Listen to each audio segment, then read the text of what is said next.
Hiya. Yeah.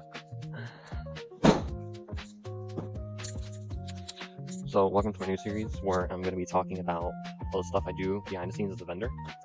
So the first video we're going to be doing is going over the stuff I use. Starting off with these bins I got from Target. There's nothing special about these bins. They just fit in my cart perfectly. And they're also the only ones that fit in my sedan perfectly. So they were kind of like a no-brainer for me, but obviously your mileage may vary.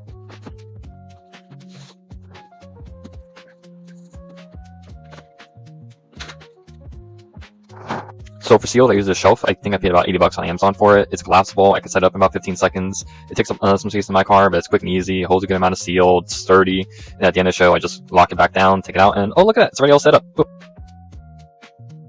A bit of advice I always tell people in the beginning is think about if you really want sealed or not. Yeah, sealed is nice. It doesn't go down. It holds its value pretty well, but it's also one of the things that takes the longest to set up and take apart at the end of the day. Normally I start taking down my sealed like half an hour before the show ends.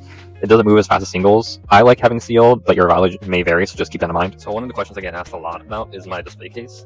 So this display case I got from Specialty Supply Store. It ran me about $170. These inserts I use are interchangeable. To fill up a whole display case ran me about $100. And then these lights that you see here are just nothing special. I got them on Amazon, but they require a power bank. So the lights ran me about $15, and then the tape to get them inside was another $5. Roughly for just this one display case runs me about $300. But it's also this display case I get the most compliments on because it's so shiny and the way the cards are held up. And then we got obviously the banner. The banner ran me about $100. But I was always the one thing that most vendors will break in their first year because these banners are very, very fragile. So it's important that you try to take care of them as much as possible. Also, I cannot stress this enough. Buy a freaking tablecloth. So many vendors don't use tablecloths, and it just makes the whole table look kind of meh. A lot of shows will not give you a tablecloth, or they'll just use a dirty white one. So having your own, this is like a $15 one I got on Amazon, makes a world of difference.